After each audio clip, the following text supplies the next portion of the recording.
Bonjour, bienvenue dans cette toute nouvelle vidéo où je vais vous parler de pourquoi et comment choisir un accompagnement pour que vous ayez beaucoup plus facile aussi de savoir ce qui vous convient. Parfois, les personnes ne savent pas vraiment vers où se tourner, vu la masse et le nombre de personnes qu'il y a donc sur les réseaux sociaux, partout peut-être autour de chez elles, etc. Donc ici, je vous fais cette vidéo pour que vous ayez plus facile aussi de savoir qu'est-ce qui vous conviendrait réellement.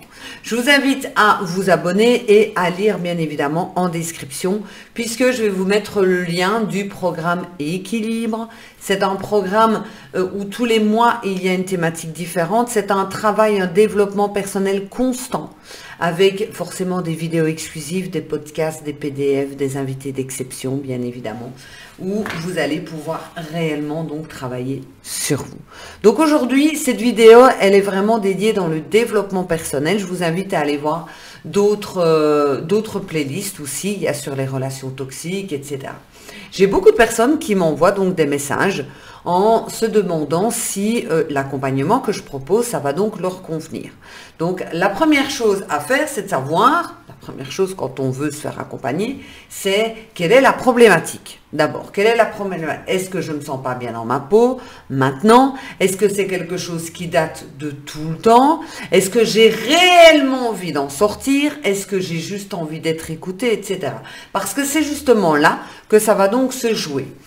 Un psychologue, c'est une personne qui va plutôt vous écouter et qui va donc aller travailler sur votre passé. Ça va être beaucoup plus long. Donc, vous pourriez avoir rendez-vous chez votre psy. Ça peut durer 1 an, 2 ans, 3 ans, tous les 15 jours, 3 semaines, où vous allez donc déposer votre vécu, où vous allez aussi déposer par rapport à votre passé, et l'avancement va se faire à votre rythme. Donc, ça peut être beaucoup plus lent.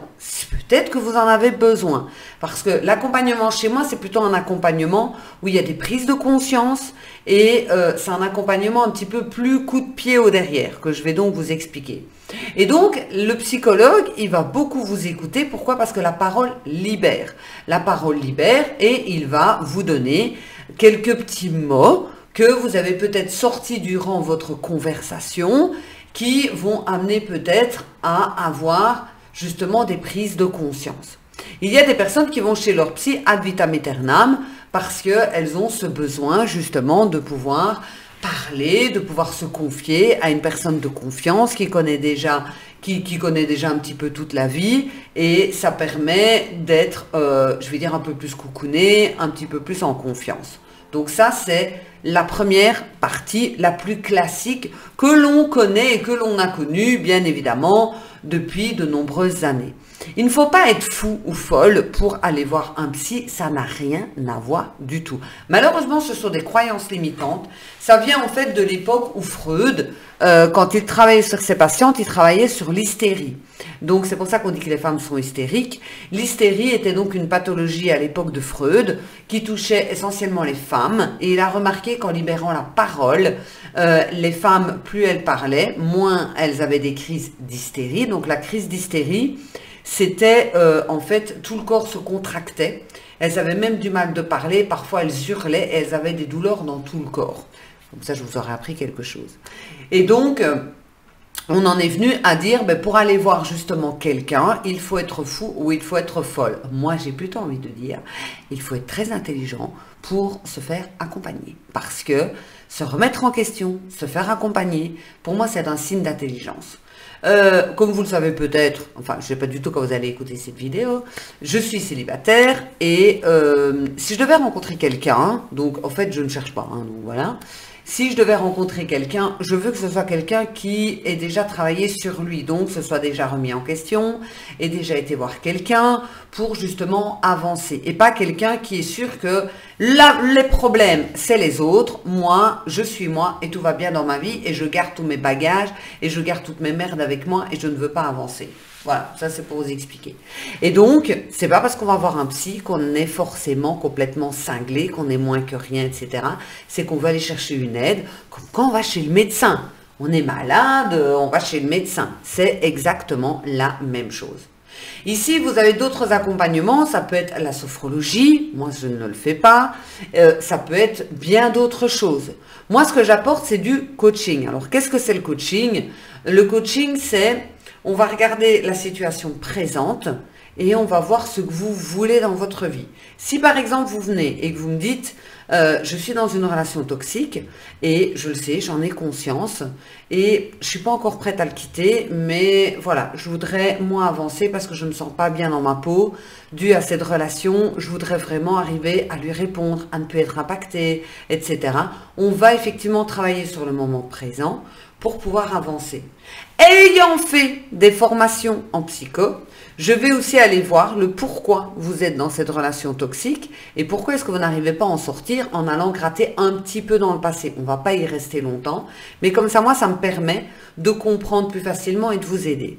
L'accompagnement ici que moi je propose, c'est un accompagnement à court terme. Ça veut dire que, en règle générale, 4, 5, 6 séances maximum, vous êtes... Sauf pour la neuronutrition, mais ça c'est quelque chose d'encore différent. La neuronutrition, voilà, c'est par rapport à la nutrition, donc forcément c'est un petit peu plus long. Mais de base, ça va très vite. Je me souviens d'une cliente qui est venue et elle m'a demandé dans combien de temps. Je lui ai dit 2 mois. 2 mois à raison d'une fois tous les 15 jours, on a 4 séances. Elle me l'a dit, elle n'y croyait pas. Elle pleurait tous les jours, elle savait pas trop bien ce qu'elle avait, un coup de blues, elle se sentait vide en fait. Et après les 4 séances, elle était à nouveau rayonnante, son mari était ravi, ses enfants aussi, elle souriait, elle avait des projets, etc. Donc ça va très vite. Aussi, j'ai donc appris des thérapies brèves, comme le FT, le TAT, etc. Et l'hypnose également. Donc en fait, il n'y a pas que de la parole, on va travailler aussi sur vos objectifs. Et si jamais ça bloque, je vais utiliser un outil, je vais vous proposer bien évidemment, un outil pour que vous puissiez continuer à avancer. Maintenant, il y a des personnes qui ont du mal de faire le pas « je vais aller chez quelqu'un ». Alors, déjà, la première chose à se dire, c'est essayer d'aller chez quelqu'un vers qui ça match, ça colle. Donc, ici, en plus, il y a bon nombre de coachs, de thérapeutes, etc., qui font des vidéos ou qui publient sur les réseaux sociaux. Essayez vraiment de regarder si cette personne, elle vous convient. Si, enfin voilà, par rapport à votre personnalité, on ne peut pas convenir à tout le monde et moi ça me convient de ne pas convenir à tout le monde. Sinon, j'aurais plus de place dans mon agenda pour prendre tout le monde, bien évidemment. Et ça va être important aussi pour vous de vous poser les bonnes questions. Maintenant, arrêtez de penser qu'il faut absolument être psychologue et psychiatre pour être dans l'aide à la personne. Mais, je dis bien mais, n'allez pas chez quelqu'un qui n'a absolument rien fait. Ça veut dire qu'il faut faire très attention parce que, effectivement, dans mon métier, il y a beaucoup de charlatans, il y a beaucoup du grand n'importe quoi, avec des personnes qui ne se forment pas.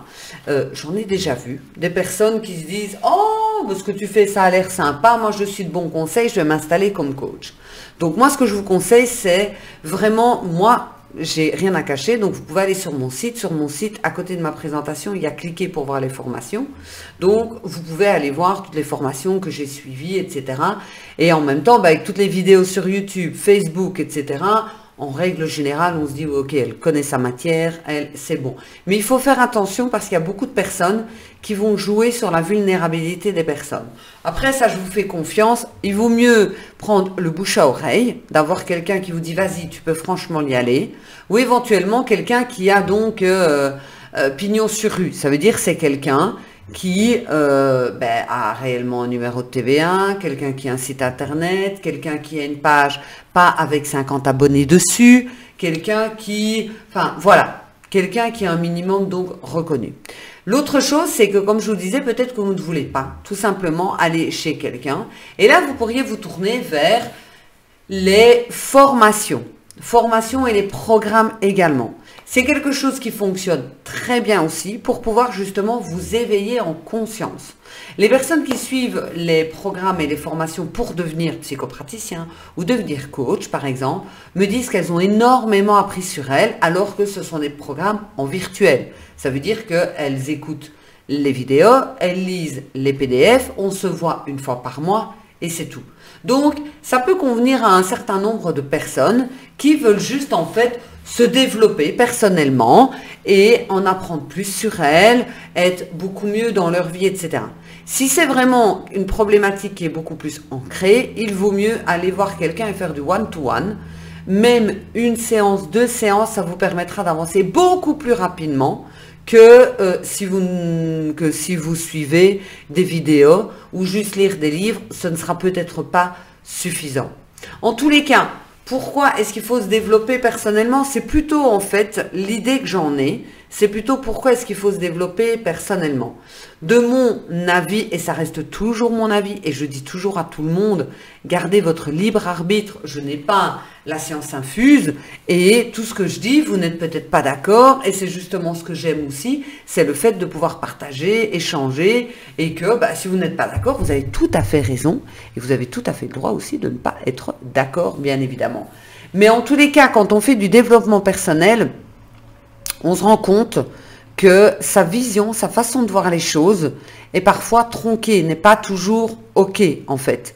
Et pour nous, elle nous paraît OK sur le moment même. Mais si vous venez par exemple chez moi, je vais vous ouvrir une autre perspective. Et peut-être une deuxième, une troisième, une quatrième perspective. Et vous allez me dire, mais en fait, je ne voyais pas du tout les choses comme ça. C'est toujours ce qu'on me dit. C'est pour ça que je sais que vous allez me dire. Je ne voyais pas... Ah, mais maintenant, vous me dites ça comme ça. Ah oui, je comprends mieux. Voilà. Et donc, je comprends mieux. Donc, mon émotionnel va diminuer et je suis tout à fait capable de poser des actions justes et adéquates. Je ne suis plus en réaction par rapport à tout ce qui se passe. Ouais, j'en ai marre, de toute façon, c'est toujours à moi que ça arrive, et machin, et je m'énerve, et je pleure, et je hurle, comme le modèle enfant. Non, je suis plutôt dans, je pose des actions adéquates par rapport à la situation, parce que je suis tout à fait capable de prendre du recul nécessaire et d'analyser la situation de façon rationnelle et plus dans l'émotionnel. Si je devais résumer le développement personnel, ce serait ça. Ce serait, je sais tout à fait poser des actions de façon rationnelle et plus dans mon émotionnel qui au final me pourrit la vie, me prend énormément donc d'énergie. Être heureux, c'est un concept. Il ne faut pas non plus tomber sur les gourous qui sont en mode « Wouah, prends chez moi, tu vas être heureux ». Le développement personnel et le travail sur soi, c'est un travail d'une vie. Je sais très bien que jusqu'à la fin de mes jours, je vais travailler sur moi, je vais encore découvrir des blessures, je vais encore apprendre des choses tout court, il y a peut-être des nouvelles techniques que j'aurais envie d'apprendre, des nouvelles lectures, enfin bon, bref, des choses encore sur moi qui vont certainement m'arriver, des événements et qui vont éveiller chez moi cette envie justement de me connaître beaucoup mieux. En tous les cas, ce qui va être important pour vous, c'est de suivre aussi votre instinct et de suivre votre émotionnel. Si par exemple vous dites oh, j'aimerais quand même bien, soit cette personne, soit son programme m'intéresse, allez-y, allez-y, mais allez jusqu'au bout. Ça veut dire écouter ou honorer au moins vos rendez-vous. Il n'y a rien de plus détestable. Et ça m'arrive et ça me saoule, je suis honnête, voilà, ça m'arrive et ça me saoule. Quand des personnes prennent rendez-vous et que le lendemain, en fait, soit elles ne viennent pas, ou soit elles me disent à la dernière minute, tout compte fait, en fait, j'ai bien réfléchi, je ne viendrai pas. Parce que moi, du coup, je suis obligée de dire non à d'autres personnes qui voulaient des rendez-vous beaucoup plus... Et effectivement, ça me pose un problème. En tous les cas, j'espère avoir pu répondre à certaines de vos questions. Je ne pense pas que ce sera la vidéo la plus vue, mais je ne cherche pas spécialement au nombre de vues. Je cherche plutôt à vous éveiller en pleine conscience, de vous rendre compte que la vie peut être vécue totalement différemment et pas suivant ce que vous voyez uniquement. Je vous souhaite une excellente journée. N'oubliez pas de vous abonner et d'aller voir aussi les autres vidéos, bien évidemment. De me rejoindre sur Facebook, Nathalie Cravatte, et sur Instagram, Nathalie Cravatte Coaching. Je vous souhaite une excellente journée et on se retrouve très bientôt. Je vous embrasse. Ciao.